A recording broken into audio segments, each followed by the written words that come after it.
अच्छा बच्चों, एक्सरसाइज 3.2 इसका आज हम करेंगे क्वेश्चन नंबर 1।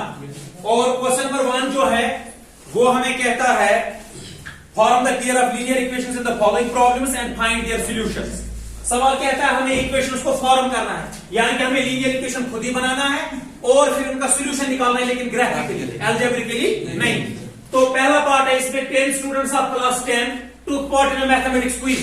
कहता है 10 बच्चे जो है क्लास 10 के वो एक मैथमेटिक्स क्विज में हिस्सा लेते हैं। ठीक है, आगे सवाल कहता है if the number of girls is 4 more than the number of boys. कहता है अगर गर्ल्स जो है 4 ज्यादा है नंबर ऑफ बॉयज से, फिर बताओ find the number of boys and the girls that took part in the quiz. कहता है फिर आप बताओ नंबर ऑफ बॉयज कितने थे और नंबर ऑफ गर्ल्स कितने थे जिन्होंने क्विज में हिस्सा लिया। तो बच्चों हमें यहाँ पे क्या करना पड़ेगा, हमें लेट करना पड़ेगा नंबर ऑफ बॉयज को और नंबर ऑफ गर्ल्स को, क्योंकि मुझे सवाल कहता है टोटल 10 बच्चे थे, बॉयज और गर्ल्स मुझे अलग से पता नहीं है। तो मैं करूंगा काम, मैं करूंगा let the number of girls be X. Girls को मैं एक्स के बराबर रखता हूं and the number of boys जो है बी वाई। ठीक है ना, बस मैंने लेट किया, लेकिन ये नंबर है एक्स और वाई जो है ये नंबर ऑफ बॉयज है, याद रखना। देयरफॉर अकॉर्डिंग टू, अभी मेरी इक्वेशन बन जाएगी देयरफॉर अकॉर्डिंग टू क्वेश्चन। सवाल कहता है 10 students of class 10 took part in a mathematics quiz. इसका मतलब है वो बॉयज भी होंगे और गर्ल्स। इसका मतलब है boys plus girls is equal to 10। You got clear? इसका मतलब है x plus y is equal to 10। This is my equation first. मैंने क्यों लिखा हुआ x प्लस y? इसका मतलब है girls plus boys is equal to 10। Student में दोनों आते हैं, boys plus girls. This is my equation first. आगे सवाल कहता है the number of girls is 4 more than the number of boys. कहते हैं गर्ल्स कितने ज्यादा है? 4 ज्यादा है बॉयज से। इसका मतलब है लेकिन मुझे 4 प्लस रखना पड़ेगा बॉयज को, तब जाएंगे वो गर्ल्स के बराबर। तो दूसरी इक्वेशन मुझे क्या होगी? दूसरी इक्वेशन है x, यानी कि number of girls is equal to number of boys plus 4। आप यहां पे आपको समझना है, आप बोलोगे सर आपने 4 क्यों प्लस रखा, फिर किसको? बॉयज को। इसलिए यहां पे प्लस 4 रखा, जब मैं इसको प्लस 4 करूंगा फिर ये आएंगे नंबर ऑफ गर्ल्स के बराबर, क्योंकि बीच में मैंने इक्वलिटी साइन डाला है। यहां पे आपको कंफ्यूज नहीं होना है। इस सवाल में इस जैसे हमने बहुत सवाल किए हैं, यानी कि जो कम है उसी को प्लस रखो। जो कम है, कम बॉयज है कि गर्ल्स है? कम बॉयज है। कितने कम है? 4। मैंने इसको प्लस 4 रखा, फिर ये आएंगे गर्ल्स के बराबर, इसलिए क्योंकि यहां पे बीच में जो है इक्वालिटी साइन है। ये क्लियर हो गया? अब मैं थोड़ा इसको स्टैंडर्ड फॉर्म में लाता हूं। यहां पे x ऐसे ही है, उसके बाद हमें कौन सी टर्म आती है? y वाली टर्म। y आएगा इधर तो minus y is equal to 4। This is my equation second. मेरे अलजेब्रिकली मेरे इक्वेशंस दो बन गई। सवाल क्या कहता है? Form the pair of linear equations and solve them graphically. इनको ग्राफिकली इनका सॉल्यूशन निकालो। तो मैंने फिलहाल इनके इक्वेशंस को फॉर्म कर दिया। अब मैं लूंगा एक इक्वेशन को, उसके सॉल्यूशंस निकालूंगा, फिर सेकंड इक्वेशन को, उसके सॉल्यूशंस, फिर हम डालेंगे ग्राफ। मैं ग्राफ डालने के लिए एक इक्वेशन को लेता हूं from equation first comma we get. पहली इक्वेशन बताओ क्या है? x plus Y is equal to 10। यही है ना? अब मैं करता हूं काम, ग्राफ डालने के लिए मैं एक वेरिएबल को निकालता हूं, चाहे x को निकालो या y को, आपकी मर्जी है। चलो मैं x को निकालूंगा, x is equal to 10, y चला जाएगा इधर y माइनस y। अब आप यहाँ पे y का सोल्यूशन दे दो, x निकलेगा, y का सोल्यूशन x निकलेगा। लेकिन आपको अगर पॉइंट में निकलता है उसको अवॉइड कर दो, क्योंकि ग्राफ बनाना फिर मुश्किल हो जाएगा। होल नंबर आपका निकलना चाहिए, होल नंबर या कोई भी इंटीजर, चाहे पॉजिटिव में होगा या नेगेटिव में, लेकिन पॉइंट में नहीं आना चाहिए। देखिए मैंने आपको ये x के कोऑर्डिनेट्स और ये y के, मैंने आपको एक बार बोला है कम से कम ग्राफ के लिए 3 सॉल्यूशंस निकालने चाहिए। उससे हमें पता चलता है कि अगर लाइन सीधी आ गई तो इसका मतलब है ग्राफ सही है। अगर तीनों डॉट मुझे लाइन में नहीं आ गए, इसका मतलब मेरे ग्राफ में सॉल्यूशंस कोई ना कोई गलत है। तो आसान है ये वाला, तो इसमें क्योंकि डिवाइड में भी कुछ नहीं है, इक्वेशन आसान है। अब y का कोई भी वैल्यू x आएगा। अगर मैं 0 भी दूंगा, अगर मैं y को करूंगा पुट 0, तो 10 में निकालो 0 तो वहां पे 10, तो इसका मतलब मैं दूंगा इसको 0, यहां पे आएगा मुझे 10। क्या क्लियर है? आसान।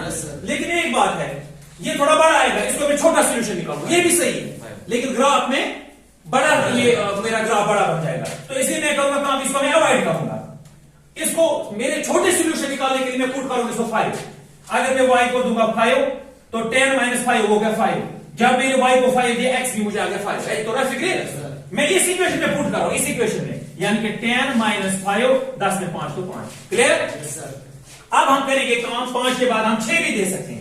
अगर मैं दूंगा y को 6, 10 में निकालो 6 तो 4, जब मैंने इसको 6 दिया 1 के बाद 4, अब मैं दूंगा इसको 7, यहां पे निकलेगा 3, क्यों 10 में 7 तो 3 निकल गए इसके सॉल्यूशन। अब मैं करूंगा काम from equation second comma we get. Second equation क्या है बच्चों, ये वाली है, x minus Y is equal to 4। अब x निकालो, 4 y चला जाएगा इधर तो प्लस y, बस मेरी इक्वेशन यहां पे बन गई। निकालो सॉल्यूशन, आसान है ना। आप करो काम, सॉरी एक और निकालेंगे, यहां पे x और यहां पे y दे दो, y को कोई भी 0 देंगे। अगर मैं दूंगा y को 0 तो 0 प्लस 4 4, ये निकलेगा x मुझे उस टाइम 4, क्लियर होता है। अब मैं यहां पे इसको दूंगा 1 तो 4 और 1 5, x निकलेगा मुझे उस टाइम 5। अब मैं दूंगा इसको 2, अब मैं y को दूंगा 2 तो यहां पे 4 और 2 6, यहां पे उस टाइम मुझे निकलेगा 6। इस तरीके से मुझे दोनों इक्वेशन के सॉल्यूशन आ गए। अब मैं करूंगा काम, इसका डालूंगा ग्राफ। इसका क्या डालूंगा, ग्राफ जब हम बनाते हैं आपको एक चीज का ख्याल रखना है, ये मेरा x, यहां पे नेगेटिव x, ये मेरा y और ये है y एक्सिस। तो हम करेंगे काम, जो भी आप गैप सिलेक्ट करोगे वो आपको हर साइड से इक्वल रखना है, फिर आपका ग्राफ सही होगा, अदरवाइज आपका ग्राफ गलत हो जाएगा। मान लेते मेरा हाईएस्ट क्या है, यहाँ पे 7 है, तो मैं 1 सेंटीमीटर की गैप कॉपी पे ले सकता हूं। इसका मतलब मुझे कितना जाना पड़ेगा, 7 सेंटीमीटर, वो तो मुमकिन है कॉपी पे। तो मान लेते मैं रखता हूं यहाँ पे 1 2 3 4 5 6 7। नेगेटिव वाला मुझे कोई नहीं है तो नीचे बनाने की जरूरत नहीं है, क्योंकि मुझे नेगेटिव आपका कोई कोऑर्डिनेट नहीं निकल रहा, आप खुद भी देखो। यहां से नेगेटिव वाला ये भी नहीं, छोड़ दो इसको। 1 2 3 4 5 6 7, तो इतना काफी है। 1 2 3 4 5 6 7, 1 2 3 4 5 6 और 7, ठीक है ना। x जो है वो मुझे, मैंने किसको x लेट किया था, गर्ल्स। यहां पे आप लिख भी सकते हो ये गर्ल्स वाला है और ये बॉयज है, बात आई समझ में, ये गर्ल्स है और ये बॉयज है। अब इन कोऑर्डिनेट्स को आप डाल दो, प्लॉट कर दो इस ग्राफ पे। हालांकि यहां पे मैंने हाथ से बनाया, थोड़ा गलत भी हो सकता है, कॉपी पे आपको एग्जैक्टली नाप के बनाना है, नाप के।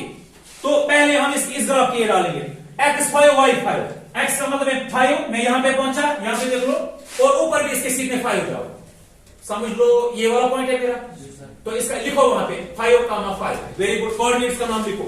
इसके बाद है x4 y6, x4 का मतलब है ये मेरा x4 है और y6, इसके सीध में जाओ और समझो ये वाला पॉइंट आ रहा है, 4 और 6 है ना, नीचे ये समझो ये पॉइंट है, क्या है ये 4,6, और लास्ट पॉइंट है x3 y7, x3 और y7, x3 और y7 का मतलब है ये वाला पॉइंट आएगा, ये है ना, क्या है ये 3,7, तो इसकी लाइन डाल दो। हालांकि ये थोड़ा हाथ से गलत भी होगा, आपको फिर स्केल से इन पॉइंट्स को ज्वाइन करना है। अब हम डालेंगे इस ग्राफ के पॉइंट्स को, कोऑर्डिनेट्स को, x4 तो पहुंचे यहां पे 4 पे और y0 वहीं पे, यहीं पे 4,0, पहले x का लिखना चाहिए, उसके बाद y का, उसके बाद x5 y1, x5 y जो है 1 का मतलब है यहां पे, ये क्या है 5,1, उसके बाद लास्ट x6 y2, x आप 6 पहुंचे और y2 का मतलब है ये वाला पॉइंट भी आएगा, है ना, क्या है, क्या था ये 6,2, इनको ज्वाइन कर दो। आपने ऐसे किया कॉपी पे, यहां पे ये दो लाइंस आपस में इंटरसेक्ट करते हैं, क्यों इंटरसेक्ट करते हैं वो भी आपको रीजन बताऊंगा। जब a1 डिवाइड बाई a2 बराबर नहीं होगा b1 डिवाइड बाई b2, तब हमें इंटरसेक्टिंग लाइंस होंगे। यहां पे भी आप चेक कर सकते हो दोनों इक्वेशंस को लेके, इसलिए मुझे इंटरसेक्टिंग लाइंस आना, ये मेरा सोल्यूशन आ गया। अब शॉर्ट में कहना है, यहां पे फिर आपको देखना है, यानी कि यहां से यहां तक कितना है, x वो होगा x का जवाब, और y यहां से यहां तक कितना है y, इसके सीध में चेक करो, ग्राफ पे आपको लाइन आएगी ना वहां से, वहां पे आपको पता चल जाएगा, तो वो होगा y, यानी कि नंबर ऑफ गर्ल्स और नंबर ऑफ बॉयज। लेकिन यहां पे अब मैं नहीं बता सकता हूं क्योंकि मैंने हाथ से बनाया है, कॉपी पे आपको एग्जैक्ट पता चलेगा, यानी कि आपको देखना है x ये वाला कितना दूर है, ये पॉइंट किसके सीध में है, 6 अगर है तो 6 होगा x, अगर 7 है तो 7 होगा x, y होगा ये कितना ऊपर है, अगर समझ लो ये 3 है, मान लेते हैं y जो है 3 है, क्योंकि ये 3 के सीध में आ रहा है ये पॉइंट, और ये जो है x जो है 7 है, तो इसका मतलब है 7 होंगे गर्ल्स और 3 होंगे बॉयज। लेकिन आपको ये कॉपी पे एग्जैक्ट निकालना है, तो इस तरीके से मैंने इसको सॉल्व किया, लेकिन ग्राफिकली मैंने एक्स और वाई का जो सोल्यूशन निकाला वो मैंने ग्राफिकली निकाला, अलजेब्रिकली मैंने यहां पे नहीं निकाला। हालांकि मैं अलजेब्रिकली भी इसको निकाल सकता हूं। ये क्लियर हो गया? ओके।